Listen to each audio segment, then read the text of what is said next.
Fala Dev, a aula de hoje é especificamente sobre consumo de API, onde eu vou trazer aqui o Postman para brincar, e a gente vai trabalhar com IntelliJ, como você pode ver aqui também. Para a gente começar a consumir uma API, a gente vai criar um projetinho Java comum com Maven, adicionando algumas dependências através do start.spring.io, que é para a gente criar algo de uma forma mais prática. Aqui eu já vou começar com a versão atual, 3.3.5, a versão estável. A única coisa que eu vou fazer é criar um grupo aqui chamado do back ao front, onde o artefato vai ser aqui teste, como se fosse o consumo de API. Você pode até colocar o nome consumo de API, que fica mais didático aqui para a gente, beleza? Que eu sempre prezo pela nossa didática. A descrição, a gente vai colocar aqui consumo de API, é opcional digitar essa parte aqui. E o nome do projeto também, que eu gosto de colocar consumo de API. O nome aqui, o nome textual, que esse nome aqui só fica no arquivo .xml. O importante mesmo é o grupo e o artefato, beleza? Empacotador é o já. Versão do Java fica a seu critério. No meu caso, vou colocar 21 aqui. Quais dependências nós vamos ter que utilizar? Agora, isso aqui vai ter que ter em todo o projeto. Spring Web, vou colocar aqui o DataJPA, para a gente poder brincar com ele. E vou colocar aqui o banco de dados H2, que é para a gente brincar com ele em memória, ou seja, enquanto a aplicação estiver rodando, a gente vai precisar dele. E o legal do banco de dados H2 é que ele roda em tempo de execução. Você pode configurar ele para rodar dessa forma, para que você também não precise baixar um banco de dados para o seu computador, instalar, fazer aquele procedimento padrão, que às vezes é muito trabalhoso, principalmente quando a gente está dando uma aula aqui online. Vou baixar aqui na parte downloads mesmo, onde você pode ver que ele já está aqui.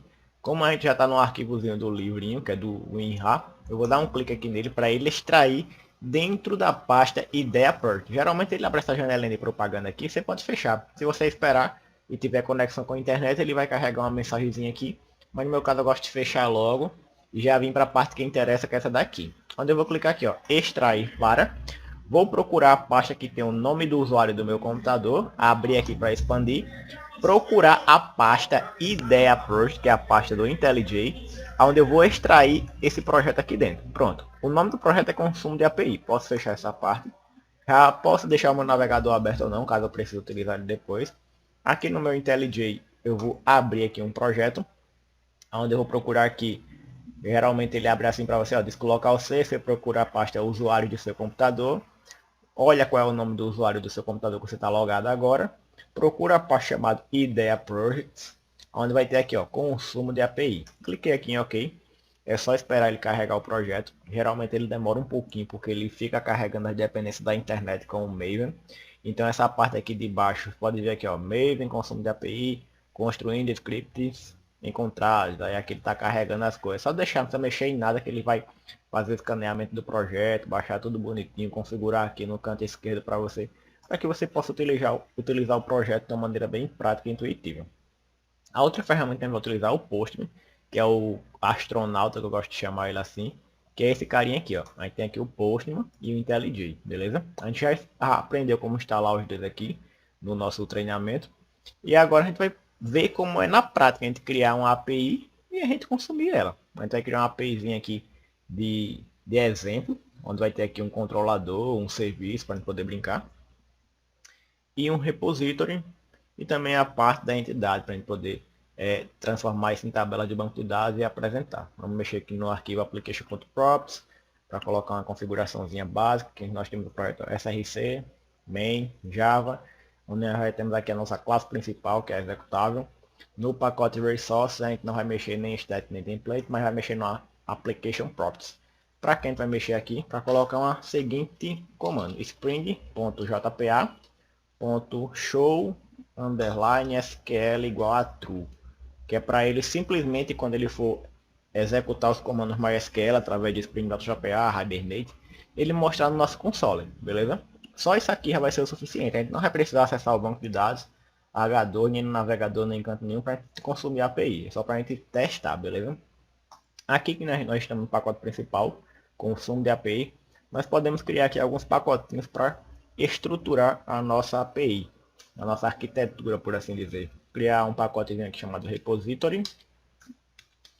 Vou criar um outro pacote chamado de entity. Eu gosto de deixar tudo bem separado, só para melhorar a didática. Vamos criar um outro pacotezinho que é chamado de controller. E um último pacote que vai ser o chamado de service. A gente poder brincar aqui, beleza? Aí agora que a gente tem aqui uma estrutura padrão que a gente pode utilizar aqui, de uma boa prática, por assim dizer, a gente pode pensar que a gente vai começar pelo seguinte. Primeiro a gente cria a entidade. Depois que a gente tiver a entidade, que ela vai ser transformada em uma tabela no banco de dados através do Spring Data GPA, fazendo um mapeamento objeto relacional. Nós vamos ter o repository, para que a gente não precise trabalhar com código SQL ou qualquer banco de dados, ou seja, ele vai prover esses recursos para a gente através das propriedades do Spring. Depois que a gente tem uma entidade, o repositório, a gente pode pensar em ter um serviço, que é onde vai funcionar a lógica do negócio, para quando a gente receber as requisições web através do controlador, ele chamar o serviço vai chamar o repository, e o repository vai fazer a manipulação de dados, mandar para o serviço, e o serviço retorna para o controlador, sendo que já vai ter toda a estrutura criada dentro do nosso banco de dados, beleza? É mais ou menos essa a estrutura. E como é que a gente pode pensar em um problema básico aqui para a gente criar? Vamos pensar que a gente vai fazer um cadastro de usuário, então a gente vai criar uma classe padrão aqui, vai ser chamada de usuário. Essa classe usuário, ela vai ter o quê? Um repository. Então a gente vai criar aqui um repository, que ele é uma interface. E o nome dele vai ser o quê? O usuário repository, que é uma boa prática você colocar um nome da entidade acompanhado do elemento que ela representa. Por exemplo, a service vai ser uma classe. Aí a classe service é o que? O usuário service, que é para a gente saber de qual serviço aquela classe está se referindo. Porque a gente pode ter aqui 10, 15 serviços diferentes, cada um com seu nome de entidade específico, para facilitar a visibilidade e o entendimento. E o controller, nós podemos ter aqui o usuário controller. Beleza? Aqui nós já temos uma arquitetura básica para a gente entender aqui. Aí o que é que a gente pode fazer aqui de diferente? A gente tem aqui que no controlador, ele é o cara que vai fazer o mapeamento das rotas. Então a gente vai ter uma anotação específica para ele, que é o REST controller. E além disso, a gente tem uma outra nomenclatura, que é o REST, cadê aqui? Request Map, no caso. Que ele vai simplesmente o seguinte, esse daqui é para dizer que essa nossa classe aqui, usuário controller, ela vai ser um controlador que vai mapear as rotas, e o Request Map é o nome dessa rota, ou seja, vai ser o nome usuário. Então quando eu digitar no meu navegador web aqui, localhost, localhost, 8080 barra usuário, ele simplesmente vai acessar o controlador que tem essa rota, usuário. E aqui nós vamos poder fazer todo o mapeamento, beleza? Essa é a primeira parte. No usuário, a gente sabe que ele é uma entidade. A gente vai colocar aqui uma @entity, ou seja, ele vai transformar essa classe em uma tabela no banco de dados através de mapeamento de objeto relacional, trabalhando com Spring, Data.jpg e Hibernate. Beleza? Estou falando um pouquinho rápido para adiantar, beleza? O repository, nós sabemos que ele é uma interface, uma parte que é uma interface que no caso tem uma anotação própria do Spring, que é o repository, que vai facilitar o nosso entendimento.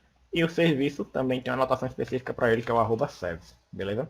Tem muita coisa por trás disso aqui, mas eu estou simplificando para facilitar o nosso entendimento inicialmente. E agora o que a gente vai fazer? Vamos criar aqui a nossa entidade, passando algumas propriedades básicas, como no caso aqui o private integer ID. A gente vai ter um ID, private e string nome, só para a gente ter duas propriedades padrão. Quando a gente quer trabalhar com ID, a gente tem a notação do Spring, que é o Jakarta Persistent ID, e a gente também tem a Generate Value, que simplesmente a gente pode aqui traçar uma estratégia para a gente gerar ele automaticamente, por assim dizer. Ou seja, esse ID aqui, a gente não fica controlando qual é o número dele. Se o usuário de nome 1 foi cadastrado, 2 foi cadastrado, 3 foi cadastrado, ele já faz isso aqui automaticamente. Então o MySQL faz isso aqui, por exemplo, tem uma forma de escrever código de um jeito, o PostgreSQL tem outra. E com isso aqui a gente tipo, deixa padrão para ele lá brincar, beleza? Aí aqui nós temos o string nome, a gente pode deixar assim normal, que ele vai gerar uma coluna no banco de dados com o identificador nome. Ou a gente pode colocar aqui um column, que vai ser o identificador com a propriedade name, que vai ser nome, por assim dizer, ou outro nome, por exemplo aqui, nome completo, poderia ser. Ou nome underline completo, que fica mais didático da gente visualizar, mas vou deixar só nome, para a gente facilitar aqui. O que é que nós podemos ter aqui além disso aqui? estivesse utilizando Lombok não ia precisar, mas eu gosto de vir aqui e clicar nisso aqui, ó, Generate, Alt, Insert. Tem uns comandozinhos aqui que você pode começar a brincar. Alt, Insert, Generate, Get Set. Aí você pode selecionar os dois aqui, já vai gerar os gets e os sets para nossa entidade usuário, beleza? Então você tem essa visibilidade aqui, que você pode fazer isso aqui. Depois que a gente já tem a nossa entidade completa, eu vou até minimizar aqui para facilitar a visibilidade, a gente vai partir para o repositório. O repositório ele segue aqui uma herança através do JPA Repository. Deixa ele carregar aqui. JPA Repository. Pronto. O JPA Repository ele recebe dois elementos como propriedade. Um é a classe, a qual a gente está se tratando, o objeto que ele vai manipular. E outro é o tipo de dado que representa o ID. Ou seja, se o ID for do tipo inteiro, vai ser integer. Se for string, vai ser string. E assim você vai. No caso é integer. E aqui eu vou dar um Ctrl espaço para ele importar aqui do pacote entity, beleza? Se você parar para analisar aqui a entidade usuário, você pode perceber aqui, ó, que o identificador dela aqui, ó, que está anotado com ID, ele é do tipo integer. Então, aqui no nosso repository, ele tem que estar com integer. E aqui o nome da classe que representa a interface repository, beleza? Aí com isso aqui, o que a gente pode fazer? A gente tem acesso aos métodos aos métodos de fazer o CRUD normal na nossa aplicação. Ou seja, salvar, editar, deletar e pesquisar os dados, sem que a gente precise implementar mais nada. Ou seja, ele vai fazer a consulta no banco de dados só criando um objeto desse tipo aqui, beleza? E o resto ele consegue manipular. Agora que a gente já criou aqui a entidade e o repositório, a gente pode vir para o serviço. O serviço vai fazer o quê? As propriedades básicas que a gente acabou de dizer. Salvar, deletar, atualizar e excluir. Vamos pegar uma aqui básica para a gente colocar, que é o public void salvar. Só para a gente poder representar. O salvar vai receber o que aqui? Um objeto. Esse objeto vai ser um objeto que? Usuário. Como é que a gente vai salvar esse nosso objeto usuário dentro da nossa aplicação? A gente vai precisar de um requisitar que o repository faça isso. Então eu vou simplesmente chamar aqui o usuário repository. Usuário repository. Criar um objeto aqui para ele, onde eu vou definir ele como privado, porque ele só pode ser acessado aqui dentro. E vou colocar ele dentro do construtor do serviço. Ou seja, Alt Insert aqui para ele mostrar aqui no IntelliJ que eu posso criar um construtor que já vai ter aquele atributo lá. Aí ele já cria aqui, ó, o construtor, passando aqui o tipo do dado e o meu objeto, depois inicializando ele. Ou seja, estou fazendo uma injeção de dependência só com isso aqui, através do Spring Boot. Aí agora o que é que eu posso fazer? Quero chamar aqui o método salvar. Eu chamo aqui o nome do meu objeto que já foi injetado aqui dentro, o usuário repository, e peço para ele acessar um método salvar, que é o save, onde ele vai receber aqui um objeto completo. E com isso aqui ele vai se virar, ou seja, ele já tem previamente por baixo dos panos como é que ele vai fazer para transformar esse meu objeto em uma linha do banco de dados. Ou seja, quando a gente tem um banco de dados normal, vai ter uma classe de prepare statement, tem que abrir a conexão, fechar a conexão, aqui já está ligado em tudo isso aí e já faz para a gente, beleza? Então aqui seria o nosso método salvar. Aí outra coisa, se eu quisesse, por exemplo, recuperar uma informação, public, no caso aqui eu quero retornar um usuário, e eu vou dizer aqui que ele vai buscar por ID, e eu vou passar aqui um ID de algum usuário específico, né? Um integer ID. Aí como é que eu vou fazer para recuperar esse usuário? Eu vou chamar o repository, o usuário repository no caso, vou pedir para ele fazer aqui um find, para ele procurar através do ID, find by ID, onde eu vou passar o ID dele aqui. E aqui ele vai me retornar esse ID. Só que quando a gente procura um usuário pelo ID, pode ser que a gente encontre ele, pode ser que não encontre. Aí tem uma coisinha aqui no Spring Boot, um recursozinho que é o or else, nessa partezinha aqui, onde a gente pode simplesmente dizer, ó, se você encontrar, retorne isso. Se você não encontrar, diga que não encontrou, retorna um nulo aí. E eu boto aqui para ele dar um return, porque ele pode transformar isso aqui em option. Aí ele não vai retornar, por exemplo, um objeto tipo usuário, caso ele não encontre, ele retorna uma outra informação lá, que é útil para a gente também. Aqui nós temos dois métodos, salvar e o buscar por ID. E a gente pode também ter um outro método que é public, uma array list aqui no caso, de usuário para retornar todos os usuários que ele encontrar aqui, ó. Buscar todos, por assim dizer. Aí ele vai dar um usuário repository ponto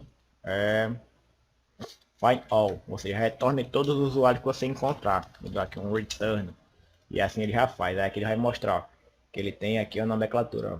Aqui no caso não é uma relist, é uma list. Isso, exatamente. Eu vou ter que importar aqui do pacote java.util. Pronto, beleza. Aí retornou uma coleção de usuários cadastrados. Fico salvando eles aqui, ó. Pá, pá, pá, pá, pá. Depois eu pesquiso pelo ID e depois eu faço uma busca geral, se eu quiser, beleza? Agora que eu tenho uma lógica que utilizada no pacote de serviço, eu tenho que ter as minhas rotas no controlador especificamente para isso. Então, quando alguém simplesmente pedir para pegar alguma informação, eu tenho que saber o que, é que eu vou fazer. Quando eu for salvar, eu tenho que saber. Por exemplo, aqui, ó, public void salvar. Quando eu quiser salvar, o que é que eu vou fazer? Eu vou anotar aqui um post mapping com esse método específico para ele poder salvar. Quando eu for salvar, eu vou receber aqui um usuário, que é nada mais do que eu vou receber da requisição web um arquivo JSON que o Spring vai simplesmente converter para um usuário, porque ele vai receber isso aqui no corpo, ou seja, no response body, request body. Ele vai simplesmente aqui receber os dados via JSON, que vai transformar em um objeto do Java para que eu possa manipular ele aqui. Aqui dentro do meu controller, eu vou ter que ter um serviço. Então, vou ter um usuário service, que vai simplesmente ser um objeto que eu vou injetar aqui dentro, porque ele também tem que ser private para que eu não possa manipular ele fora. Onde eu vou dar um alt insert aqui para injetar ele dentro do meu construtor. Eu gosto de fazer assim porque é mais rápido. Se não aparecer, você clica com o botão direito aqui, ó, vai ter, ó, generate, que é o alt insert, vai ter as opções aqui, ó, construtor, get set, e você vai brincando. Injetei a dependência, já posso brincar com o serviço dentro do controlador. O que é que eu vou fazer? Serviço, usuário serviço, vou simplesmente chamar o método salvar e vou passar o que aqui dentro para ele? O meu objeto usuário. Com isso aqui, ele já salva o meu usuário no banco de dados. Porque o serviço vai requisitar para quem? Para o repositório que tem acesso ao banco de dados. Aí ele simplesmente já abstrai como é que ele vai fazer isso lá no banco de dados, beleza? Agora o que a gente vai fazer? Vai recuperar as informações através do método get e do get by ID. Aí assim a gente já consegue tipo, fazer uma manipulação bem mais completa de tudo aquilo que a gente quer acessar lá no nosso navegador. Aí o que a gente tem que fazer para trabalhar com o método? Public void buscar é um método que a gente vai criar. E a gente pode botar aqui um public void buscar por ID. E a gente vai passar aqui um integer ID, por assim dizer. A gente já sabe que o método é esse, mas como é que a gente faria para o Spring entender que isso aqui é uma requisição web do tipo get? Aí eu vou colocar na anotação get mapping, onde eu vou dizer que quando eu quiser retornar aqui, ó, buscar todos os cadastros, por assim dizer, ele vai simplesmente chamar o nosso serviço, que é o usuário service, e vai simplesmente dar um find, no caso aqui, buscar. Que aqui ele vai buscar todos. Só com esse método aqui ele já faz tudo isso aqui. E quando ele recupera todos os usuários, eu tenho que fazer o quê? Dar um list aqui nele, né? Um list de... Daqui um pacote já.util, usuários. O maiúsculo que é uma classe. E vou dar aqui um return para ele. Ou seja, ele vai mostrar essas informações lá para mim. Todos os usuários que ele conseguiu recuperar. E quando eu quiser buscar por ID, o que é que eu tenho que fazer? Eu tenho que dar um get map também, porque é uma solicitação tipo get que ele faz. Só que ele passa uma informaçãozinha que é o ID.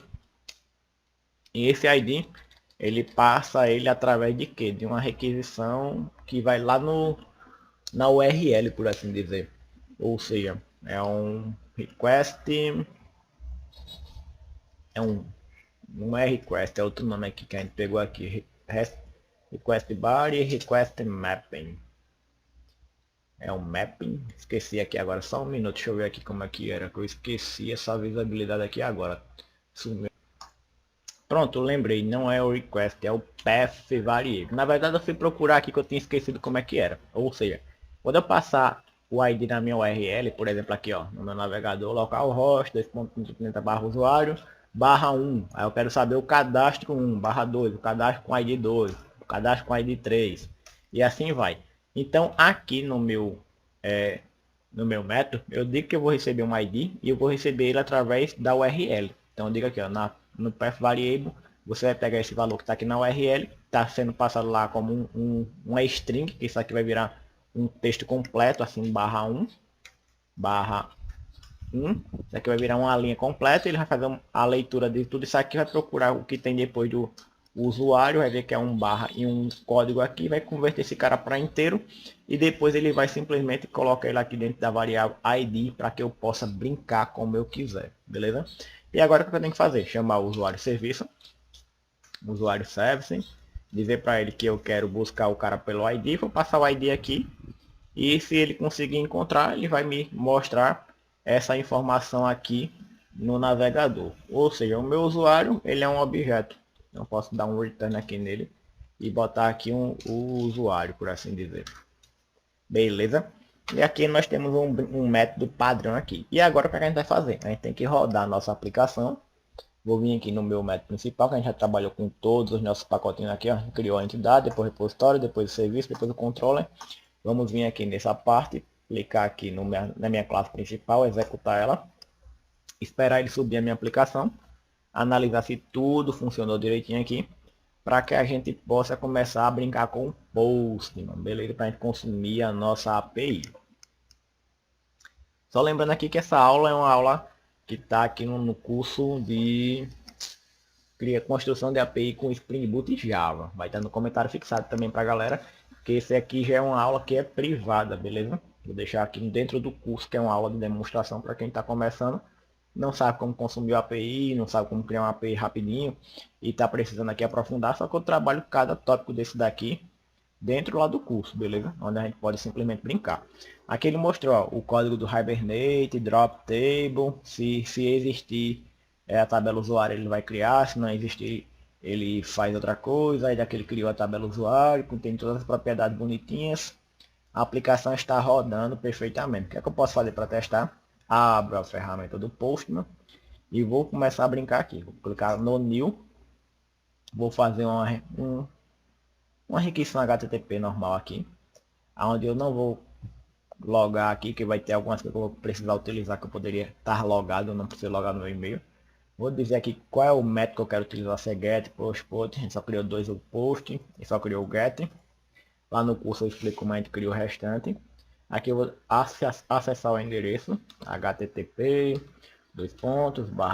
localhost 8080, qual é a rota, barra o usuário, ou seja, qual é o recurso da API que eu estou utilizando, é o recurso usuário, beleza? Poderia ter várias outras rotas, recurso de relatório, recurso de almoxarifado, faturamento e assim você vai criando uma API cada vez maior. Depois que eu digo que eu quero aqui o método, eu quero primeiro o que? Quero salvar, que eu não tenho nada no meu banco de dados ainda, então vou ter que fazer o post primeiro. Eu vou salvar o que? Uma informação que eu vou enviar, que vai ser uma informação escrita no formato JSON, que é o formato que as APIs realmente trabalham. Vou aumentar aqui um pouquinho. O Spring Boot ele pode trabalhar com JSON, ou com XML, ou com outros formatos, mas realmente esses dois aqui padrão. Vou abrir aqui uma chave para a gente começar a brincar aqui. Vou digitar aqui o que eu vou ter que passar aqui nessa requisição. Vou ter que passar aqui os valores da minha entidade, que no caso aqui o nome. O ID é gerado automaticamente, então vou ter que só passar o nome. Vou vir aqui ó, no Postman, colocar aqui entre aspas nome, dois pontos e o valor que eu quero. Eu quero cadastrar o usuário Olival, só Olival aqui. Eu vou clicar aqui em Send. Aí aqui ele vai fazer um envio da requisição e vai dar uma repostazinha aqui pra gente. Ó. Ele deu um 200 ok, ou seja, o envio da informação foi cadastrada com sucesso lá no banco de dados. Aí o que é que eu posso fazer aqui agora? Sei que eu cadastrei a informação, vou pedir para ele dar um get em todos os usuários. Ou seja, se ele passar a rota aqui get, desse jeito aqui, não passar um ID no parâmetro, ele vai simplesmente vir lá no controlador. Cadê o controlador aqui para a gente visualizar ele? Ele vai simplesmente identificar. Passou o ID, não passou. Então eu quero que você entre nesse outro cara aqui, que é o buscar todos. que é a rota aqui, que é a do usuário, beleza? Aí ele simplesmente vai verificar com o método get, e tem dois métodos get, beleza? Tem ID, tem não, então é isso. Ele vai pegar esse método aqui, vai procurar todo mundo, vai jogar lá para a gente visualizar. Então, da forma que está aqui, eu vou colocar none, nessa parte do byte, que a gente não quer enviar nada para o corpo da requisição, a gente só envia alguma coisa quando quer salvar, atualizar. E aqui, eu vou, ou quando a gente, só salvar, atualizar, ou quando a gente quer procurar um objeto completo lá. Eu vou dar um send aqui, para ele procurar no get. Isso aqui a gente já está consumindo a nossa API. Aí aqui ele me retornou uma resposta, ó. Ele retornou que o cadastro Olival tem um ID 1, beleza? Aí aqui ele já está me dando a resposta. Aqui também tem umas coisinhas embaixo que ele faz, ó, o método get. Se a gente voltar aqui também no console, ele tem aqui, ó, que ele fez uma requisição aqui no banco de dados, ó, um insert para salvar um objeto que eu passei lá para ele. Ele fez um select para recuperar a informação que eu pedi, beleza? De from usuários. Aí agora no postman, o que, é que eu posso fazer? Voltar para o método post e aqui dizer que eu vou na mesma rota aqui cadastrar informação nova. Vou dar um raw JSON, vou simplesmente vir aqui, vou cadastrar um novo usuário, cadastrar o Pedro, vou dar um enviar aqui, ó. Aí ele vai dar aqui uma resposta que é o status, ó, dizendo isso ok. Ou seja, ele cadastrou o Pedro. Se você olhar aqui no IntelliJ, vai dizer aqui, ó, teve outro insert, teve o primeiro para cadastrar o Olival, depois para mostrar tudo select, depois o insert para cadastrar outro. Se eu vier aqui e colocar aqui, ó, Marília e enviar a mesma coisa, ó, vai retornar um status aqui e a gente vai ver que ele simplesmente fez uma nova requisição do banco de dados onde ele salvou um novo usuário. Se eu simplesmente vir aqui no Postman agora e pedir para dar um método get com o corpo aqui da requisição vazio e não passar a ID aqui, ele vai simplesmente procurar as informações e vai me retornar uma lista aqui, ó, através de um arquivo JSON. Ele pegou o meu list que estava lá no meu método aqui, ó, e converteu ele para o envio que eu retornei lá para o Postman através do arquivo JSON. Ele transformou a minha lista no arquivo de texto JSON. E ele simplesmente enviou aqui, ó, onde eu tenho aqui o ID Olival 1, o Pedro 2 e a Marília 3. Vamos dizer que eu quero ver só agora o ID que tem o ID 3, que é a Marília. Então eu venho aqui na minha rota, coloco aqui, ó, /3, muda aqui é get mesmo, não vou passar nada na requisição e vou só enviar. Aí ele simplesmente mostrar aqui, ó, só o ID, o cadastro da Marília, que tem o ID 3. Tá consumindo nossa API aqui, ó. Quero só mostrar o que tem o ID 2. Aí ele simplesmente mostra o Pedro. Quero mostrar o ID 1. Aí ele mostra aqui só o Olival. E tudo isso, se eu for olhar aqui no log, ele fez um select aqui para mostrar todo mundo. Depois ele fez um select aqui, onde na requisição SQL tem aqui, ó, onde o ID foi, no caso que eu passei lá, que foi 1, onde o ID foi o 2, onde o ID foi o 3, beleza? Aí tudo isso aqui também eu explico como você fazer um banco de dados da maneira mais profunda. Essa aula eu estou deixando aqui dentro da plataforma para quem quiser aprofundar mais a parte de consumo de API. Eu estou deixando aqui no YouTube para quem ainda não conhece um pouco do curso, poder ter essa análise aqui completa e visualizar tudo aquilo que você pode aprender lá de uma forma mais detalhada, beleza? Aqui é só uma aula de introdução para caso você queira aprofundar ainda mais a construção de API, principalmente a parte de API REST, com boas práticas e tudo na prática, inclusive utilizando também inteligência artificial para potencializar os seus estudos, você ganhar mais autonomia para aprender de uma forma mais rápida e acelerada e tirar suas dúvidas como você desejar. O curso está aqui no comentário fixado por um valor promocional, beleza? Clica lá, confere e aproveita. Valeu, turma, e vamos continuar com as próximas aulas.